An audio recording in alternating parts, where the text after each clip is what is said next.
We now move to First Minister's questions. Question number 1, Joanne Lamont. Thank you very much, Presiding Officer. To ask the First Minister what engagements he has planned for the rest of the day. First Minister. Meetings to take forward the Government's programme for Scotland. Joanne Lamont. Well, Presiding Officer, fun and games at Levison yesterday. And can I say, I am pleased that the First Minister managed to get through the whole day without telling Robert Jay that he wasn't asking the right questions. The First Minister said yesterday that the only reason he backed the Murdoch takeover of B-Sky B was for Scottish jobs. So, can he now confirm how many jobs would have come to Scotland had the Murdochs taken over B-Sky B, and what the civil service and Scottish enterprise assessments of the deal were? First Minister. Well, maybe that's because Robert Jay was asking the right questions yesterday.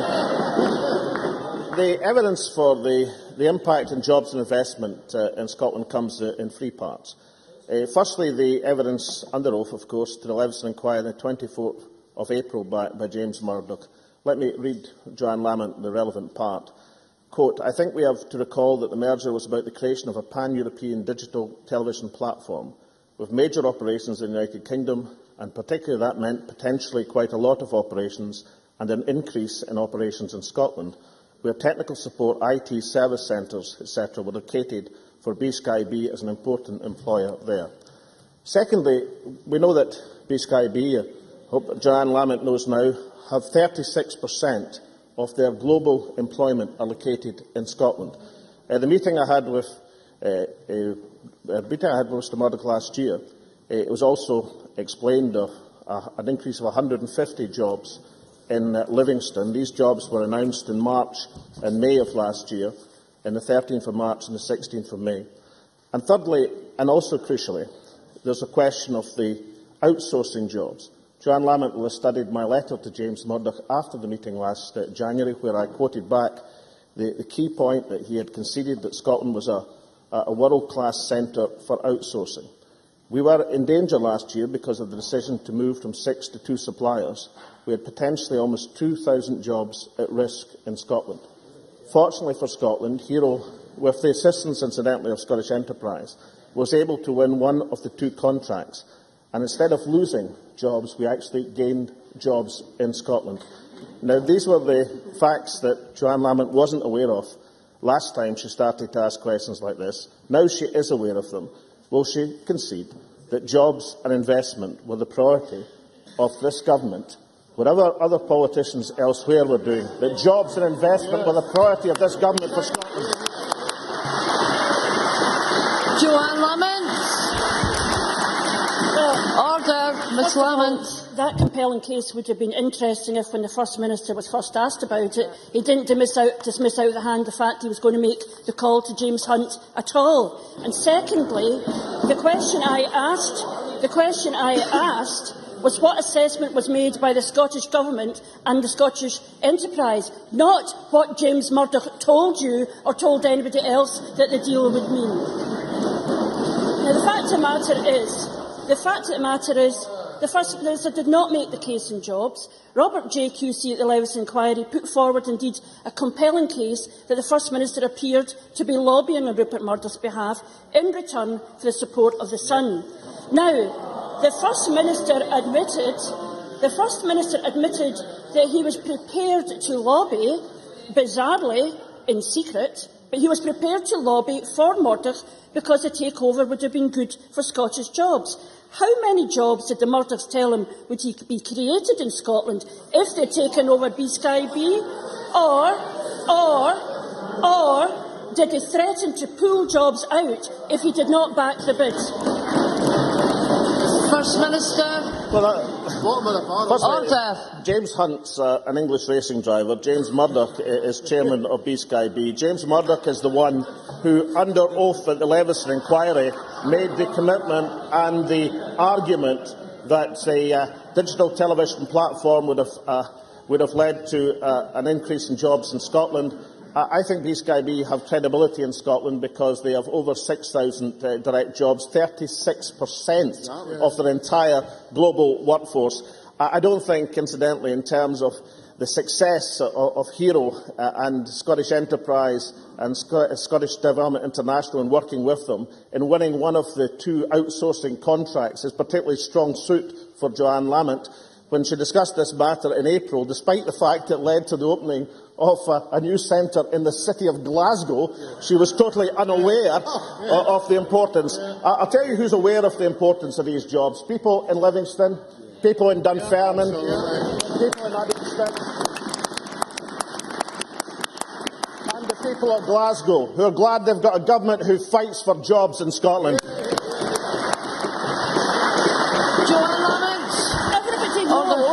That those jobs have got nothing to do with the B-Sky B takeover.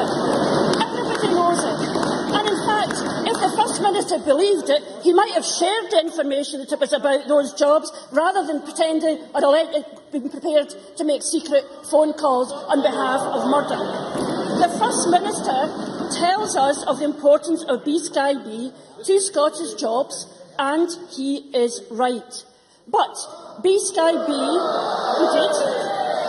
is a novelty, but he is right. B-Sky B was a major employer in Scotland before the bid, and it remains a major employer after the bid was withdrawn. So, what was the benefit to Scotland of the Murdochs taking over B-Sky B? First Minister.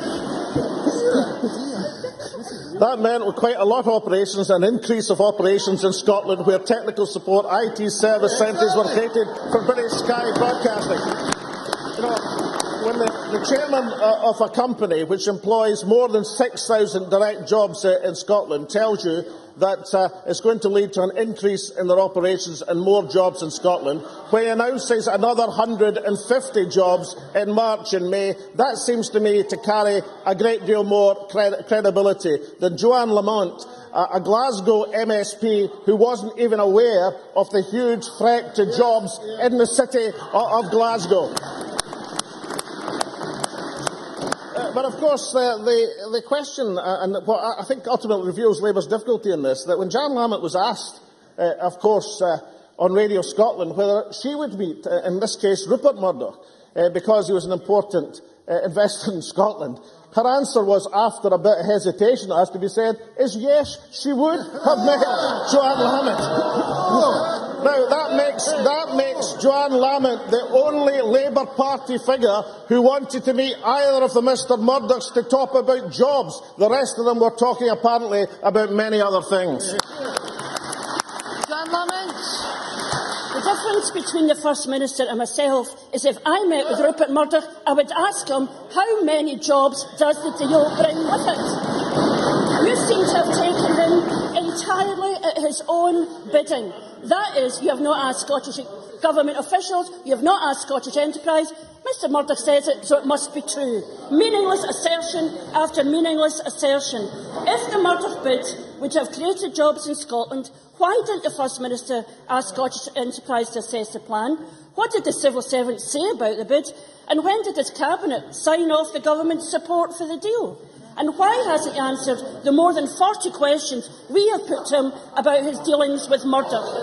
As Robert J. QC said yesterday, there was at the very least a perception of coziness between the First Minister and Rupert Murdoch, and nothing the First Minister has said changes that fact. Isn't it the truth that Alex Salmond became Rupert Murdoch's lackey, not to create Scottish jobs, but in an attempt to keep his own? First Minister, order.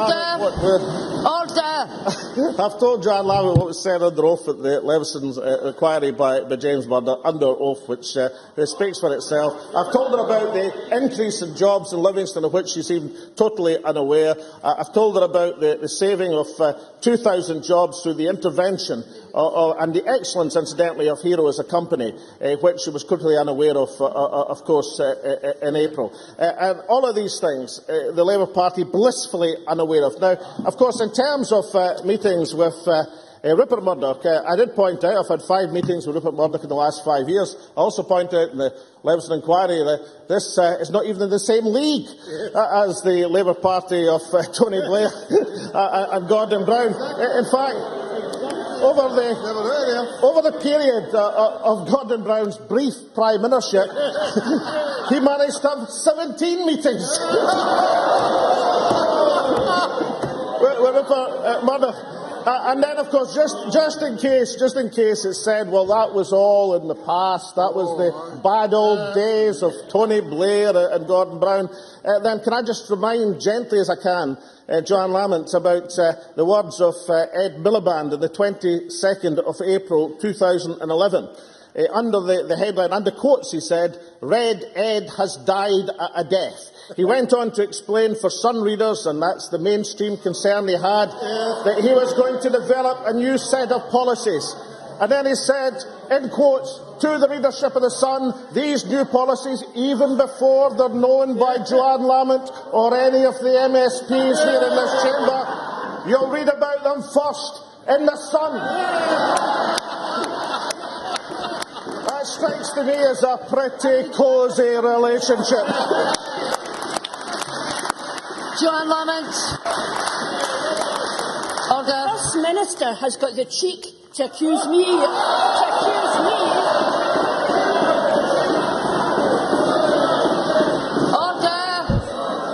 Order. He's got the cheek to accuse me of using a script when he pre-prepares abuse, which has got nothing to do with the question I asked him. And We will hear the member. What he has to confront is the contradiction between the fact that on the 11th of February 2011, Fred Michel says the First Minister will call Hunt whenever we need him to, when at the same time written evidence to the Leveson inquiry says that in early 2011 the Scottish Government has not expressed a view on the takeover. The First Minister must explain why he supports a takeover when self-evidently it was not about jobs. Everybody knows it was not about jobs. You need to answer the question. First Minister. Well, I thought I explained this at some length at the Leveson inquiry yesterday, and I'm afraid Joanne Lamont's interpretation of that doesn't seem to meet with the general interpretation of what was said. But let me see if she can understand the very key point. The responsibility of this government is not for competition policy, that lies with Westminster, nor is it for plurality in the press, that also lies with Westminster. The responsibility of this government, the statutory responsibility, is jobs and investment for Scotland. And I can assure Joanne Lamont that this is the priority of this government. This is what we fight for every day of every week. If that Labour Party doesn't like that, then that's absolutely fine. Because if the contest between two parties, one that cares about jobs and the second who cares about whatever the Labour Party cares about, then certainly the Scottish people will look for jobs, jobs, jobs. Question number 2, Ruth Davidson. Thank you, Presiding Officer. To ask the First Minister when he will next meet the Prime Minister. First Minister. No plans, near future. I think the Prime Minister is otherwise engaged today. Ruth Davidson. I'm sure you kept his seat warm for him.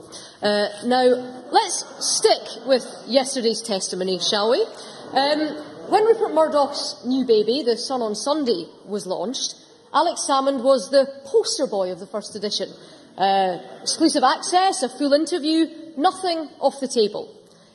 That same edition had a front-page splash saying, Day of Destiny, date of referendum revealed. Yesterday, the First Minister said he didn't leak the date. Indeed, it couldn't have been leaked because apparently you can't leak a possibility. But what he didn't answer was whether that date was given to the Sun as a possibility by one of his advisers. Did it come from the First Minister's office, a spin doctor, civil servant, another adviser, and did he approve the date's release? First Minister. Well, I think kind of unwittingly, and I quite anticipated that Ruth Davidson might ask this question because I read about it in the Daily Telegraph this morning.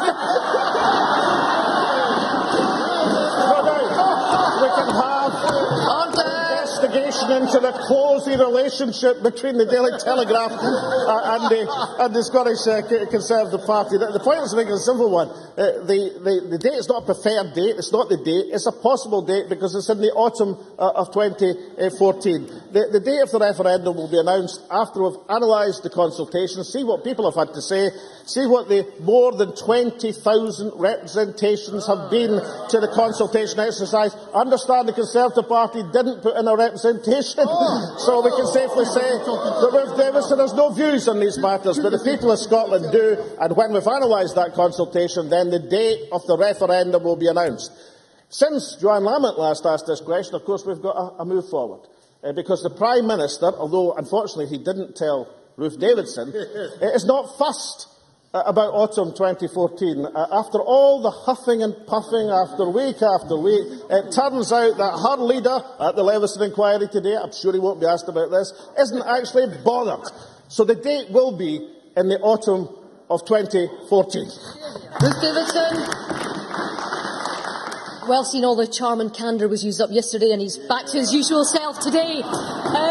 Just like the First Minister attacking anyone else, not answering the question to himself, or indeed stating a Scottish Government source said this date is being lined up as the day when people will get the chance to vote for independence for Scotland. Alex Salmond asking people to trust him on this issue, but look at the record of the last few weeks. First Minister asserting he's got cross-party support for an independence campaign. No, he hasn't. Saying he knows that Scotland wouldn't have to apply to join the euro. No, he doesn't. He asserts he can put a Scot on the Monetary Policy Committee of the Bank of England. No, he can't. He asserts that Scotland can just use the FSA as a financial regulator. No, he can't. He's making it up as he goes along. He's getting found out, and people are watching. People are looking for real answers to legitimate questions on the future of Scotland, and the First Minister is selling Scotland short by refusing to give them. Does he really think, on past performance, that people will believe him anymore? First Minister. Cheerfully and as gently as possible, can I point out to Ruth Davidson the Financial Service Authority is being abolished. It is no more. It's a dead Financial Service Authority. It's fallen off its perch. It's gone. It's finished. We can't join it even if we wanted to. But in terms of political parties, I also remember that Ruth Davidson and her new colleagues in the cross-party joint alliance campaign with the Labour Party were outvoted in the Scottish Parliament only a week or so ago by the cross-party campaign for independence in votes in this Parliament. And the last thing I would say in terms of political parties' fortunes, which Ruth Davidson touched upon, is I've been reading that Tory Hoose again, and I note the Tory candidate for Amman Valley has been putting contributions in, talking about the most disastrous results for the Conservative Party in the last 20 years, and then summing up by saying it's not the coalition's fault. Leader Ruth Davidson has to accept responsibility. It was first electoral tests, and the results were certainly not a vote of confidence from the Scottish public. So I would sort out her own hoose first, before she starts asking questions to me. Michael McMahon. Thank you, Presiding Officer. Can I ask the First Minister if he is aware that on Tuesday of this week, Scottish Gas announced 135 job losses at its facilities, call centre and support facility in Uddingston? The GMB and Unison officials there are concerned that the work is to be transferred within the company, but to a facility with poorer paying conditions. The First Minister was quick to call HMRC for his friend Sir David Murray. He couldn't wait to make a call. He couldn't wait to make a call to Jeremy Hunt for his friend Sir Rupert.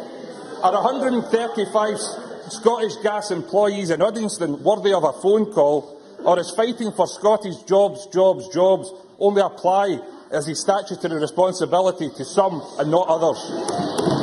First Minister. Well, can I just point out the remark about Sir David Murray is totally untrue, Presiding Officer. Now, I'm used to Michael McMahon and other people saying things which are less than factually accurate about myself and the Scottish National Party. But to say something about somebody who's not in this chamber and therefore has no ability to defend himself, in my view, at least put on the record that the remark concerning Sir David Murray was totally and utterly untrue, and that remark should go on the record. Now, if I could turn what I think was the substance of what was meant to be a constituency question about jobs. Is Michael McMahon so caught up in the political battle that he can't do the essential duty of every Member of Parliament to represent his constituents as best he possibly can?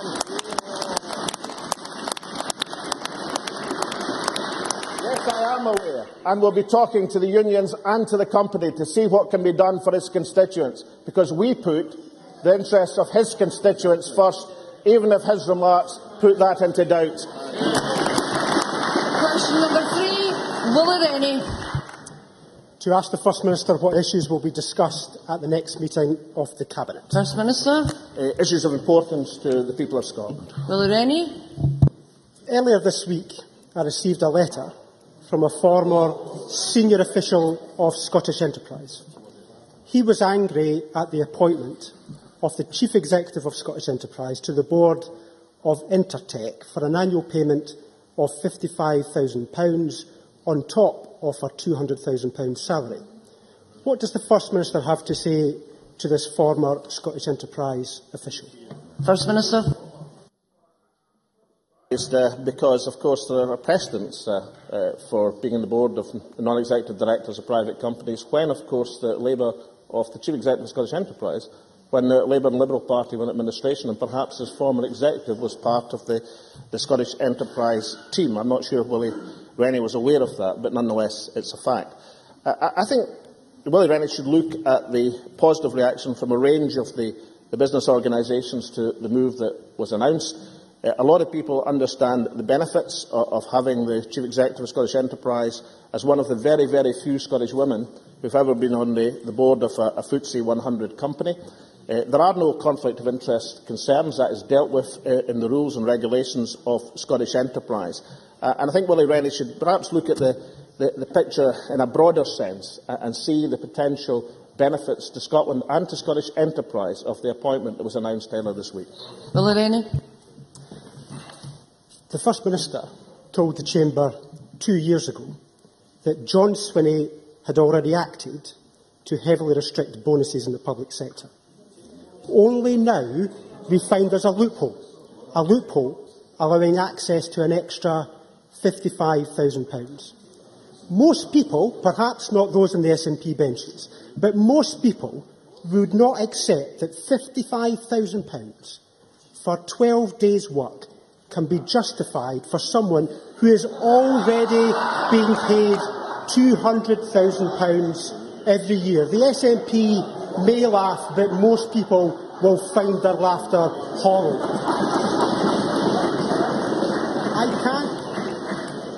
I can't really believe that the First Minister supports this appointment. If he reverses this decision today, he'll get my support. Will he act? First Minister. Well, I'm just sort of wondering what MD would pay Willie Rennie as a non-executive director. I suppose that was part of the interest that was being made. But can I point out to Willie Rennie the substantive point here? That Lena Wilson, and it's typical of the woman, didn't put this in the press release, but perhaps I should say to Willie Rennie, because it might change his attitude to these matters, that Lena Wilson has a contractual entitlement to a public sector bonus. A contractual entitlement because the contracts were drawn up in the years, these contracts of Labour and Liberal administration in Scotland, where they were commonplace to have bonuses in the contracts of the Chief Executive of Scottish Enterprise. She has relinquished that right to a public sector bonus. It seems to me that that is something that Willie Rennie should support, because it's in line with government policy that we have been trying to eliminate from public sector contracts contractual entitlements to bonuses, even ones which were drawn up in contracts which were framed during the Labour-Liberal years of government. 80% of people entitled to bonuses have voluntarily relinquished the bonus. Lena Wilson has now relinquished any entitlement to that public sector bonus. I think, for fairness and on the record, that Willie Rennie should accept that is in line with Scottish Government policy is something should be welcomed by Willie Rennie. Question number 4, Marco Biaggi. To ask the First Minister what action the Scottish Government is taking to address the disparity in the suicide rate in Scotland compared with the rest of the UK. First Minister. The Scottish Government is working hard for partners in the National Health Service, local authorities and indeed the third sector to reduce suicide and improve mental health and well-being. While one life lost is too many, the most recent figures published by the Register General Office for Scotland show that in 2009 and 2010 were two of the lowest for suicides in the last 20 years. Now, we've been supporting suicide prevention by improving access to psychological therapies, the training of frontline NHS staff in suicide prevention awareness, action to support people who have been abusing alcohol, and through funding NHS Health Scotland's Choose Life programme, which is a national strategy and action plan to prevent suicide in Scotland. Marco Biaggi. Research from Edinburgh University published this week showed that Scotland still has higher rates of suicide than the rest of the UK, stemming from much higher rates of mental ill health in general. But research aside, anyone who has had personal contact with suicide, either through friends, family or loved ones, knows how deep a tragedy every single case is. Can the First Minister provide an assurance that the forthcoming and incredibly welcome mental health strategy will set out a substantive and comprehensive approach to improving Scotland's mental health? First Minister. Well, let me echo the member's comments about every suicide being a tragic loss. But he's also right to point to the importance of mental health in many of these tragedies. That's why one of the reasons it's a priority for the Government. As he knows, the mental health strategy was one of the first we've consulted upon after the recent election that closed on the 31st of January of this year. We received a substantial number of responses, over 340, and we'll publish the mental health strategy in this summer, and that will try to build on some of the successes that have been gained in mental health and set priorities for future improvement between now and 2015. I'm sure that the whole Chamber understands the importance of this issue, understands the historical difficulty and problem and tragedy that Scotland has, and once we have that new strategy in place, we'll unite behind it to do whatever we can to reduce the number of these tragedies in Scotland. Question number 5, Keza Dugdale. To ask the First Minister how many new jobs have been created as a result of the modern apprenticeship programme. First Minister. Well, as at the 31st of March this year, there were 35,262 apprentices in training, of which 21,931 were aged between 16 to 19. Modern apprenticeships enable young people to gain better skills, a recognised qualification and develop confidence in the workplace. And of course, every single modern apprenticeship in Scotland is tied to a job. Keza Dugdale. Presiding Officer, everyone in this chamber wants to tackle Scotland's youth unemployment crisis, but to do so, we need the facts. The people of Scotland were led to believe by this First Minister, week after week, that these 25,000 apprenticeships were created to help the 100,000 young Scots out of work. But now we know at least 10,000 of those went to folk already well established in jobs. On an issue as important as this, why can't he just be straight with people? First Minister. Well, I have to say, I've watched Keza Dugdale over the last few days in what I think has been one of the most disreputable campaigns against modern the heart of her complaint, her newfound complaint, because the rules in this matter haven't changed from when the Labour Party were in office, is she thinks of far too many people in the modern apprenticeship scheme who have been in jobs for 6 months and more. So I've had a look at the figures, and let's remember the modern apprenticeships numbers in Scotland have almost doubled since this party took office in 2007, and of course the Labour Party voted against it in the budget of this year. But I've looked in particular at the very heart of Keza Dugdale's complaint, and that is, of course, if you look at the 16 to 24-year-old apprenticeships who dominate, of course, as I've said earlier, the modern apprenticeships. The number who'd been in employment for more than 6 months was 23%. That means 80% were new workers going into apprenticeships in the 16 to 24 age group. I've looked at what is the comparison, what is the figure when the Labour Party were in office in 2006. The figure is 49%. In other words, when Labour were in power with a reduced number of apprenticeships, half of young people had been in a job for 6 months or more. That figure has now been reduced to 23%. And Keza Dugdale has the effrontery to conduct a campaign against a modern apprenticeship scheme, which is one of the most successful in Western Europe. Question number 6, Liz Smith. To ask the First Minister what discussions the Scottish Government has had with the Scottish Qualifications Authority and the teaching profession regarding proposed changes to the higher English curriculum. Well, the SQA works closely with teachers and the subject experts in the development of qualifications. Over 5,000 teachers, lecturers and academics have been involved in the development of the new national qualifications in over 60 subjects. That's an unprecedented involvement of expertise in the development of this key element of Scottish education. The higher English qualification is to be introduced in 2015 is being developed in this manner. Liz Smith. First Minister, last week teachers of English in Scotland schools backed an EIS motion which told Mike Russell to reverse his controversial decision to insist that there is a compulsory question on Scottish text in the English Higher, describing it as nothing to do with education. And they raised concerns that instead of enriching, this is from the EIS and from many other English teachers across Scotland, raising concerns that instead of enriching children's learning, it will close it off and narrow it. Does the First Minister agree with that comment? First Minister. Well, I really do think Liz Smith should look at the report of the expert Scottish Studies Working Group and the recommendations and the people who were on it. Can I give, for example, the views of Brian Boyd, the Professor of Education at Strathclyde University? Quote, "I welcome the announcement that all students studying higher English should be entitled to study a Scottish text. It's the least we can do to signal the importance of our literary heritage and celebrate contemporary Scottish writing at the same time." The EIS, incidentally, should not be represented as being against the study of Scottish history and Scottish text and literature. That is not the EIS's position. But I have to say to Liz Smith that the Conservative Party's hostility often to the element of Scottish literature and history developed in schools, and to give to the next generation of young people things that were frankly denied to my generation, does not do her party any credit.